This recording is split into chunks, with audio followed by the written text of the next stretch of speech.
And John Bolton, now former national security advisor to President Trump. John, it's good to see you again. Thanks for coming on.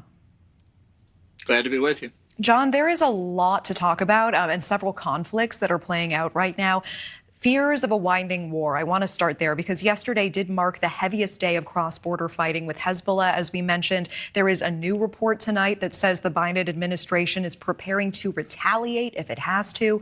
We know the Secretary of State is meeting with Middle Eastern leaders. What does he need to do to calm things down in this moment?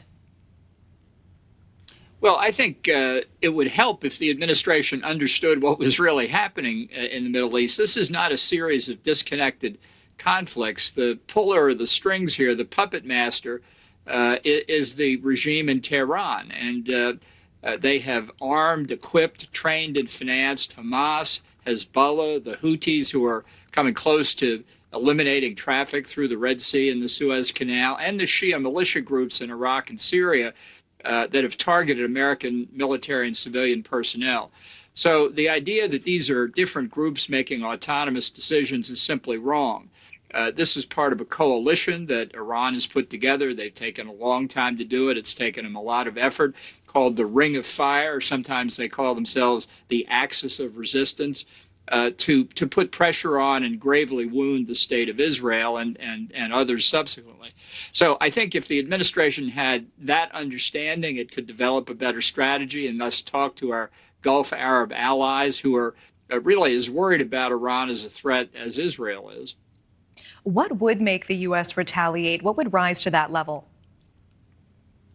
Well, we've had pinprick responses to Shia militia attacks in Iraq and Syria. Since October the 7th, when Hamas invaded Israel, there have been well over 100 attacks on our personnel in Iraq and Syria.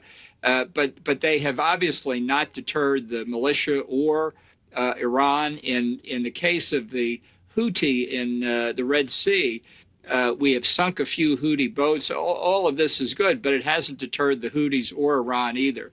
And until you convince your adversaries that whatever they think they're going to gain by hostile action, they're going to lose a lot more, you're not going to establish deterrence. Just to put it bluntly, we have a situation today where the Houthi are not deterred by the United States of America. The Houthi are not deterred by the United States of America. So it's no wonder the Ayatollahs in Tehran are not deterred. They haven't paid any price at all. I do want to switch gears quickly with the time we have. The Chinese spy balloons are back in the air. They're being spotted over Taiwan. Do you feel China is trying to interfere with Taiwan's upcoming presidential elections? Absolutely. The election's on January the 13th, so it's right upon us this week. Polls show a relatively close election. China has many times tried to interfere in Taiwanese elections. The only good news I can tell you is that each time they try to do it, it's tended to have an adverse effect on the parties they'd like to see prevail. But I think we could have a very close election this Saturday, and the result of it will tell us a lot about whether we're going to have tensions across the Taiwan Strait. At the same time, we've got this multi-front conflict in the Middle East, and obviously the Russian invasion of Ukraine continues. And John, Secretary of Defense Lloyd Austin was hospitalized, and apparently the White House was unaware. What do you make of this? Well, I've never heard of anything even remotely like this. It certainly didn't happen during my time as National Security Advisor. I'm not aware of it happening in any other administration in which I've served.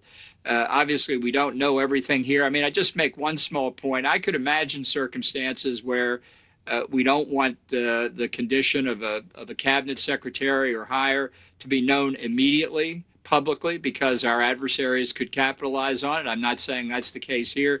I just think before people start talking about having reporters roaming hospital corridors, we ought to at least get more of the facts out here. Okay. Ambassador John Bolton, always appreciate your time. Thank you so much.